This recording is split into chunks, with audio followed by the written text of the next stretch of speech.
Are you wanting more from life regarding your job? Are you stuck wondering what steps can I take to get the life and the career that I want? Life is complicated and it seems to be getting more complex over time. From our education and our jobs to our relationships and our family lives, it can be tough. I am Kelly and this is Everyday Executive. I am a mom, I am a wife, and I am a CEO. But I was a nurse and a student first. I want to take you on my journey and help you get the life and the career of your dreams. Everyday Executive is a safe place for you to come and ask questions and to learn from my experiences and my thoughts. I truly have a passion for mentoring others. It is really the why behind Everyday Executive. Give it a listen, take away nuggets and strategies to get the career and the life of your dreams.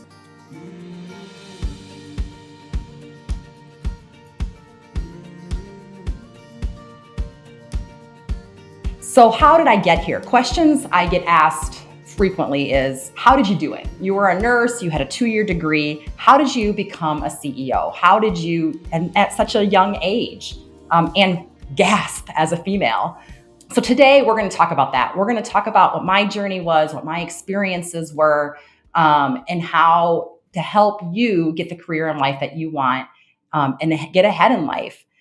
And frankly, I did it, like I said, in my own way, but in a probably non-traditional way.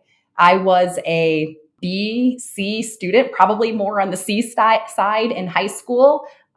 First, I didn't get into the 4-year college that I wanted. I really thought that to get ahead in life in high school, I had to get that 4-year degree and I had to have that mapped out plan.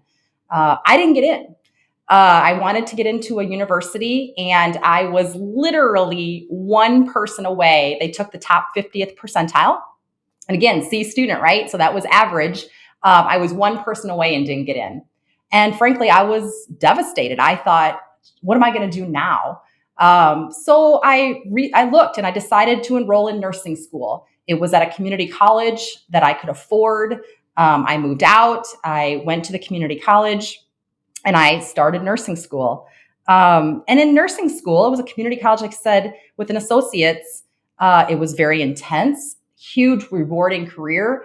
But I was, again, kind of that C student. I had the motto, C's got degrees. And frankly, there's truth to that. It wasn't that I didn't work hard. It wasn't that I didn't study hard. It wasn't that I didn't take it seriously, because I did with all those things. I just wasn't a test taker.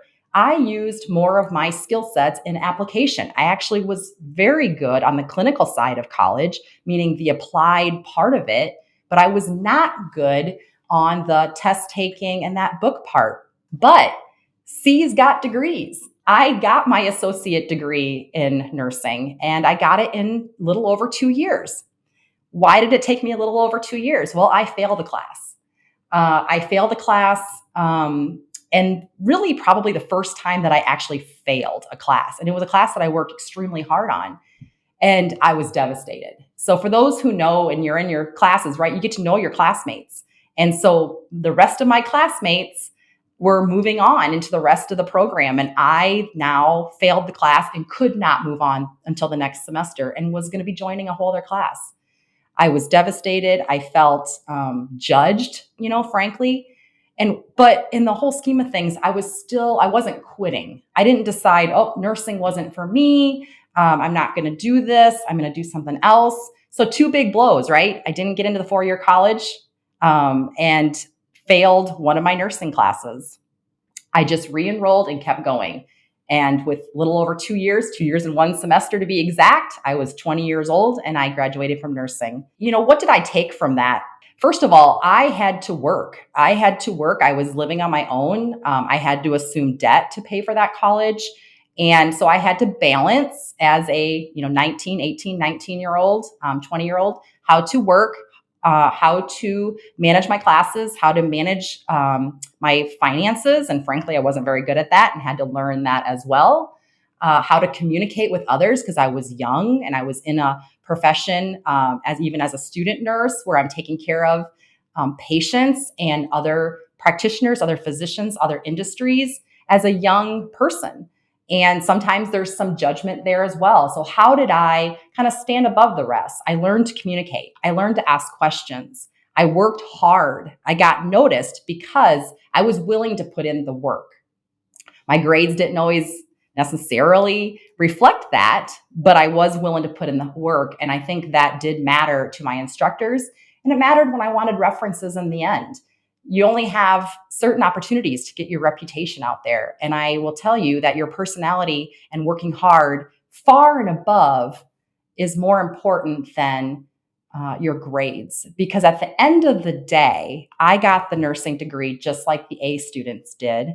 And I was able to apply that same knowledge just like anybody else did. That's not to say grades aren't important, they are. But more important is learning the material and working hard and learning those skill sets that will propel you forward in the future.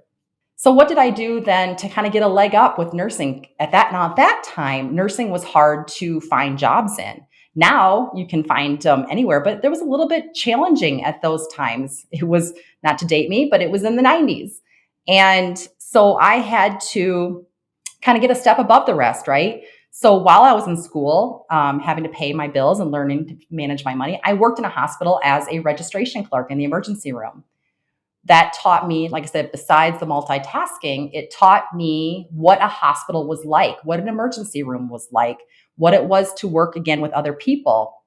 And so those skill sets helped me when I graduated from my nursing. I was able to apply and get references also from a hospital setting. So I had a leg up in getting those jobs after I was done, in comparison to others, because of my references from my instructors that said, even though my grades, and they're not going to ask for your grades, I think that's another misconception, is that they feel like a GPA or grades is something employers ask. They don't. They just care about, do you have your credentials, and do you have solid references?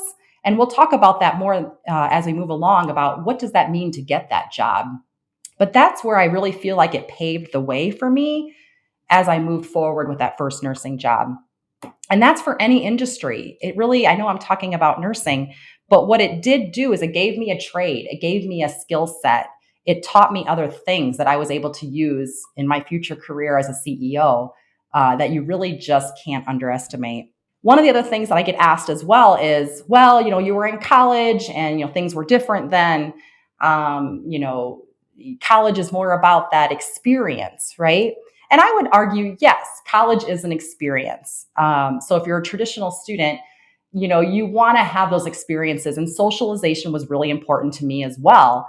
So, the question was, well, what if you go into parties and having that socialization? I guess what I would recommend, and what I did, is I did have a social life around school and around work, but I didn't let that interfere with my goals. I didn't let it, if there was weeks where I needed to buckle down and get in work and get studies done, then that's what I did. If there was weeks where I had opportunities to go socialize with my friends because I needed to decompress, then that's also what I did. So I think it's also finding that balance, even when you're young or starting out, remembering that you need to, find that balance within yourself, but you also need to work hard to get to your goals. And don't let that be an excuse to not get where you want to be. And too often I do see that, people flounder and they don't really remember their goals, write down their goals to get the career in life that they want.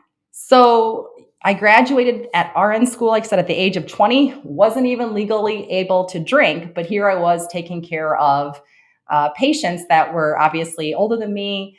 And I needed to create that path for myself. And I do feel that the skills that I learned, frankly, even from some of the failures, not getting into the 4-year degree, not passing my first class, needing to manage my money, helped me overcome those hurdles, because I was able to grit through it. I was able to work hard, communicate well, communicate with people that of all diverse education backgrounds, all diverse ages, which helped me gain credibility as a nurse, helped me gain credibility with my patients, helped me gain credibility with my colleagues, even at an age where maybe that is a challenge or could be perceived as a barrier. So one of the most important lessons that I learned from that chapter in my life was get a trade. Get a trade or a skill set that you can get a good, solid job pretty much anywhere with benefits. Work hard on that skill set and really cultivate it. Not everybody is good at everything, but you are good at something. And I do feel it's important to have that trade so that you have a lot of years ahead of you to cultivate that and maybe refine it. I would tell you, if you had asked me, 25 years ago that I was going to be a CEO, I would have thought you were crazy. But every part of this journey led me to this path.